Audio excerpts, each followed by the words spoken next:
ठीक है। आवेश के मौलिक गुण क्या है, तो आवेश का संरक्षण, आवेश का क्वांटीकरण, आवेश का योगात्मक। जो ऑप्शन में आपको रहेगा उसी में आपको टिक मार देना है। तो याद रखिएगा कि आवेश का 3 तो मौलिक गुण होता है। पहला नंबर आवेश संरक्षण, आवेश का क्वांटीकरण और आवेश का योगात्मक। तीनों ऑप्शन में से जो ऑप्शन आपका रहेगा वहां पे वही ऑप्शन आपको मारना है, ठीक है। लेकिन तीनों है, आवेश का मौलिक गुण ही तीनों है, लेकिन तीनों में से जो आपको ऑप्शन में दिखाई देगा उसी में आपको टिक मारना है। चलिए अगला क्वेश्चन देखते हैं। इसके बाद है अगला क्वेश्चन, चालक पदार्थ है 9 नंबर, चालक पदार्थ। चालक पदार्थ, चालक पदार्थ कौन कौन सा है ये सब देख लीजिए। तार, तांबा, लोहा, लोहा के बाद चांदी, पारा और इत्यादि, और हो सकता है इत्यादि। मतलब ये सब क्या है, चालक पदार्थ है। मतलब चालक पदार्थ उसी को बोलेंगे जिसमें विद्युत धारा होगा, करंट जिसमें प्रभावित होगा, उसी को बोलते हैं चालक पदार्थ, ठीक है। तो क्वेश्चन आपको इस प्रकार पूछा जाएगा कि निम्न में से कौन सा चालक पदार्थ है, ठीक है। निम्न में से कौन सा चालक पदार्थ है, तो आपको उसी तरह टिक मारना है। चालक पदार्थ आपका तार रहेगा ऑप्शन में, या तो तांबा रहेगा, या तो लोहा रहेगा, या तो चांदी रहेगा, या तो परा रहेगा, और सारा चीज है वो सब रहेगा, तो आपको मार देना है वही सब में टिक। मान लो लोहा रहेगा तो लोहा में टिक मारना है, चालक पदार्थ पूछेगा तब। और कुचालक बोलेगा जिसमें आपको मतलब जिसमें विद्युत धारा प्रभावित नहीं होता है उसी को बोलते हैं कुचालक। चलिए आगे का ऑप्शन में मिलेगा। तो इसमें कैसे आपका ऑब्जेक्टिव बनेगा कि निम्न में से चालक पदार्थ कौन सा है, तो कुछ भी ऑप्शन देगा और इनमें से एक ऑप्शन देगा, तो आपको इनमें से जो ऑप्शन में दिखाई देगा उसी में आपको टिक लगाना है। तो चालक पदार्थ हो गया ये, समझ गए। इसके बाद दूसरे 10 नंबर में क्वेश्चन देखते हैं। 10 नंबर है विद्युत रोधी। विद्युत रोधी, विद्युत रोधी जिसको बोलते हैं कुचालक, चालक, ठीक है। ये विद्युत रोधी कौन कौन पदार्थ है, ये कांच, कांच में विद्युत प्रभावित नहीं होगा इसलिए ये विद्युत रोधी है, ठीक है। इसके बाद है प्लास्टिक, प्लास्टिक। इसके बाद रबड़, रबड़, सूखा लकड़ी, सूखा लकड़ी, लकड़ी यानी इत्यादि, और हो सकता है। तो यही सब है मेरा कुचालक पदार्थ। इसमें से ऑब्जेक्टिव पूछेगा निम्न में से कौन सा कुचालक पदार्थ है। मान लीजिए इस तरह पूछेगा निम्न में से कौन सा कुचालक पदार्थ है, तो आपको ऑप्शन में कुछ भी रहेगा और इनमें से एक ऑप्शन में रहेगा, आपको इसी में टिक मारना है। मान लीजिए निम्न में से कौन कुचालक पदार्थ है, ऑप्शन नंबर 1 लकड़ी, लकड़ी का टुकड़ा, ऑप्शन नंबर 2 तांबा, ऑप्शन नंबर 3 तार, इसके बाद हो गया इनमें से कोई नहीं, तो आपको लकड़ी का टुकड़ा में टिक मारना है। इस तरह का रह सकता है, लेकिन मैंने ऑप्शन नहीं दे रहा हूँ, सिर्फ आपको आंसर बता दे रहा हूँ कि कुचालक पदार्थ यही सब है, कांच है, प्लास्टिक है, रबड़ है, सूखा लकड़ी है, इनमें से आपको टिक मारना है। जो ऑप्शन में दिखाई देगा उसी में आपको टिक मारना है। ई का मान होता है, ई का मान होता है, मतलब 1 ई यानी 1 ई का मान क्या होता है, यही चीज तुमको लिखना है, ठीक है। तो उत्तर में ई का मान होता है, और ई फॉर इलेक्ट्रॉन हो गया। ई फॉर क्या हो गया, ई फॉर इलेक्ट्रॉन हो गया, और ई का मान पूछा है यानी 1 इलेक्ट्रॉन का मान पूछा है कि 1 इलेक्ट्रॉन का मान क्या होता है। चलिए देखते हैं इसको। तो 1 इलेक्ट्रॉन का मान होता है 1.6 into 10⁻19 coulomb. 1.6 into 10⁻−19 coulomb 1 electron का मान होता है। अब इसमें से ऑब्जेक्टिव क्वेश्चन कैसे बनेगा कि ई का मान कैसे होता है, ई का मान क्या है, इसके बाद ऑप्शन में दे देगा, कुछ भी दे देगा, 2.6 इंटू 10⁻18, 2.6 इंटू 10⁻19 कुछ भी दे देगा, और ऑप्शन एक ऑप्शन में आपको यही चीज रहेगा। तो ये चीज आपको मालूम है तो इस चीज में आपको मार दीजिएगा, ठीक है। यानी ई का मान होता है 1.6 into 10⁻19 coulomb -19 coulomb. 12 number question है आपका कि ई का द्रव्यमान होता है, ई का द्रव्यमान होता है, द्रव्यमान होता है, ऑप्शन में आप इसको याद रखिएगा, ई का द्रव्यमान होता है 9.1 इंटू 10⁻31 kg, ये ई का द्रव्यमान है और ये ई का मान होता है। और Q इक्वल टू ±NE होता है, जहां N बराबर आवेश का क्वांटीकरण जिसको बोलते हैं, इसको आवेश का क्वांटीकरण बोलते हैं इसको आवेश का क्वांटीकरण। या तो ऑप्शन में आपको इस प्रकार देगा आवेश का क्वांटीकरण है Q बराबर प्लस माइनस एन ई दे देगा। ऑप्शन में मान लीजिए ऑप्शन इस तरह देगा Q बराबर प्लस माइनस एन ई और Q बराबर हो गया प्लस एन ई, Q बराबर माइनस एन ई, या इनमें से कोई नहीं तो कौन होगा, तो आपको मारना है यही वाला ऑप्शन नंबर 1 मारना है, Q बराबर प्लस माइनस एन ई होता है। F बराबर 1/4πε0 into Q1 into Q2 by R का स्क्वायर, जिसको बोलते हैं कूलम का नियम। इसको कूलम का नियम भी बोलते हैं, कूलम का नियम इसको बोलते हैं, समझे। तो इसमें आपको क्वेश्चन किस तरह पूछ सकता है ये चीज आप देख लीजिए। F बराबर वैल्यू बोलेगा F बराबर 1/4πε0 Q1 into Q2 by R का स्क्वायर। ये F बराबर वैल्यू है, इस वैल्यू को याद रखना है।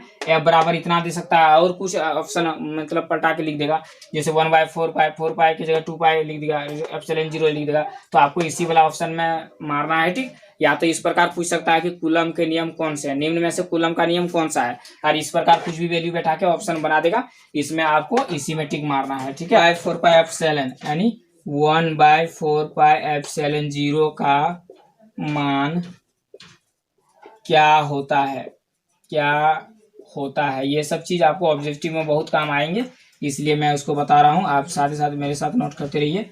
1/4πε0 का मान होता है 9 into 10⁻9 Newton metre square C⁻⁻²। ये 1/4πε0 का मान होता है। क्वेश्चन है कि एप्सिलॉन बराबर ε0 इंटू εr होता है। ये भी आपको ऑप्शन में दे सकता है कि एप्सिलॉन बराबर क्या होता है, और इस तरह ऑप्शन एप्सिलॉन बराबर ε0 इंटू εr होता है, तो इससे ये भी निकल सकता है। इससे क्या निकलेगा मेरा, एप्सिलॉन r बराबर एप्सिलॉन बाय ε0।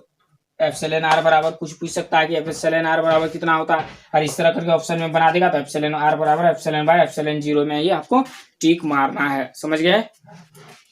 17 नंबर क्वेश्चन, ε0 क्या है, ε0 क्या है। 17 नंबर क्वेश्चन है ε0 क्या है। इसका उत्तर है ε0 निर्वात की विद्युतशीलता है। ε0 निर्वात हवा निर्वात की विद्युतशीलता है। ε0 निर्वात की विद्युतशीलता है, ये हो गया आंसर। इसके बाद है एप्सिलॉन r क्या है, एप्सिलॉन r क्या है, ये भी आपको पूछ सकता है इस प्रकार का।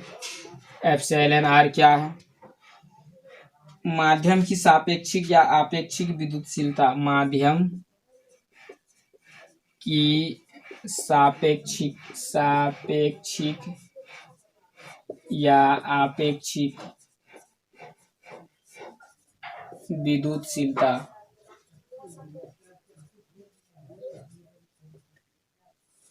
माध्यम की सापेक्षिक या आपेक्षिक विद्युतशीलता एप्सिलॉन r है।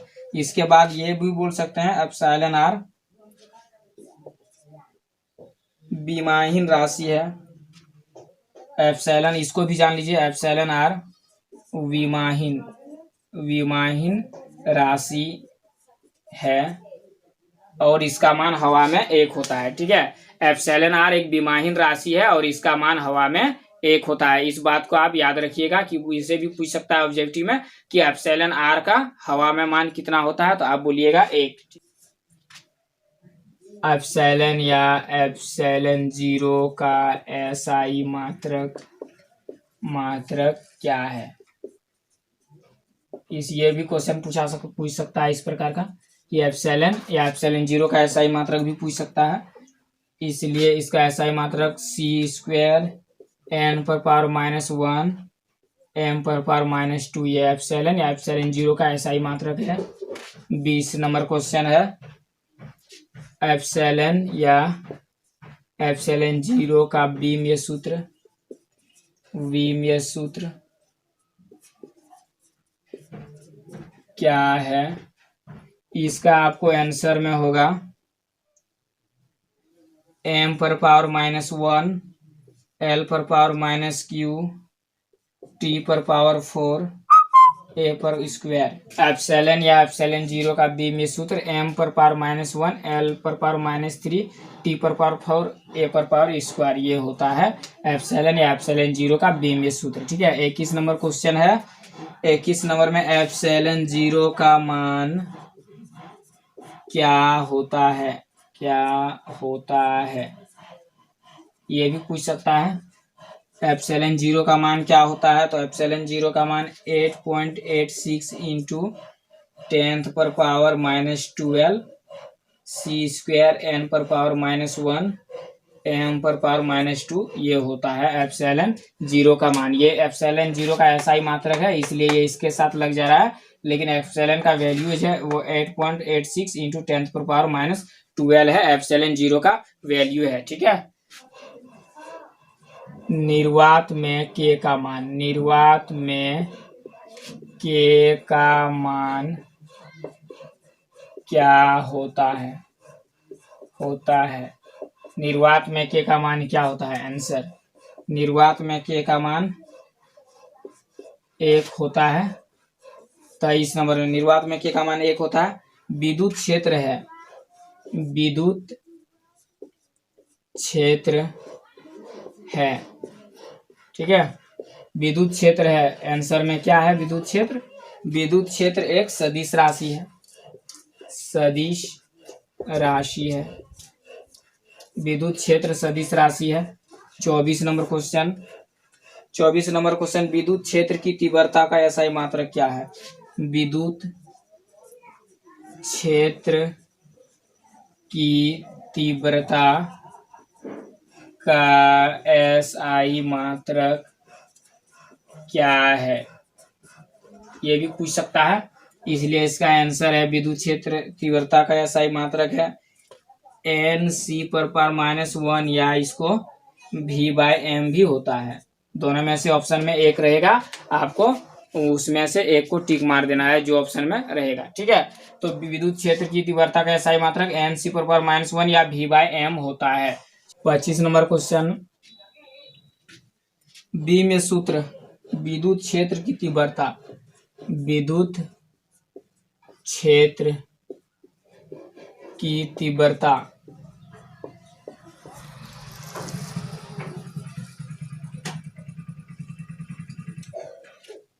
का एसआई मात्रक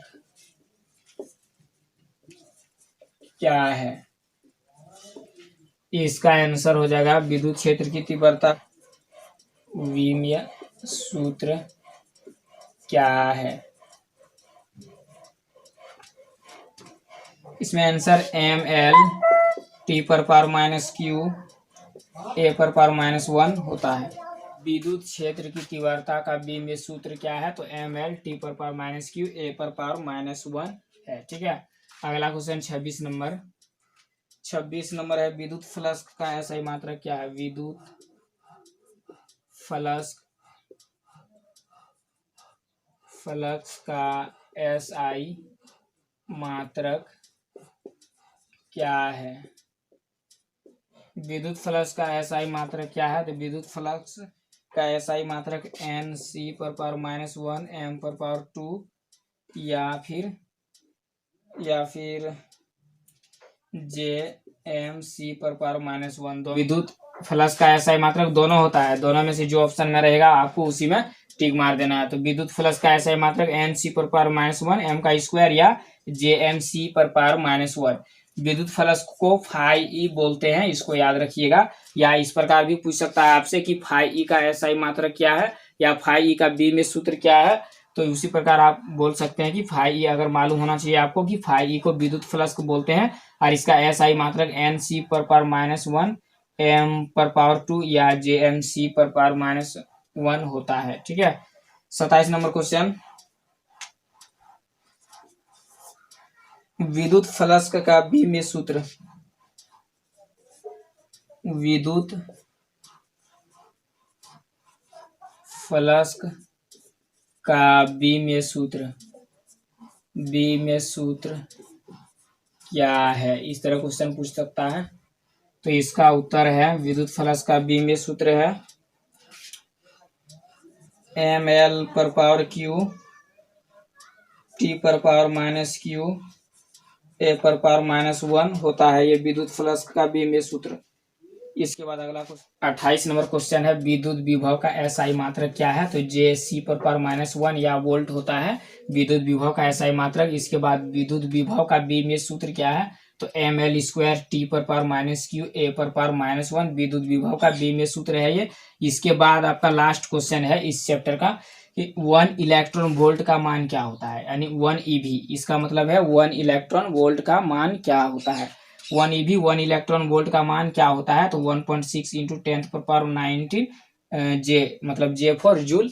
इसमें कूलम नहीं होगा, कूलम क्योंकि 1 इलेक्ट्रॉन का मान जब पूछेगा तो 1.6 इंटू 10⁻19 कूलम, ठीक है, वो 1 इलेक्ट्रॉन का मान हो गया। ये इसमें हो गया 1 इलेक्ट्रॉन वोल्ट का मान हो गया। इस चैप्टर से मैंने आपको 30 ऑब्जेक्टिव बता दिए हैं। सारा 30 ऑब्जेक्टिव आप अच्छे से तैयारी कर लीजिए ताकि आपका किसी भी प्रकार का दिक्कत नहीं हो। और इस चैप्टर से जितना भी ऑब्जेक्टिव आएगा इस 30 में से वही ऑब्जेक्टिव रह जाएगा। यार यदि आपको न्यूमेरिकल में दिक्कत है तो न्यूमेरिकल के लिए एक प्यारा सा कमेंट कर दीजिए, मैं उसके लिए अलग वीडियो बनाकर दे दूंगा। दोस्तों आज का क्लास इतना ही तक, वीडियो काफ़ी लंबा हो जाएगा। मिलते हैं अगले नेक्स्ट क्लास में, तब तक के लिए बाय बाय।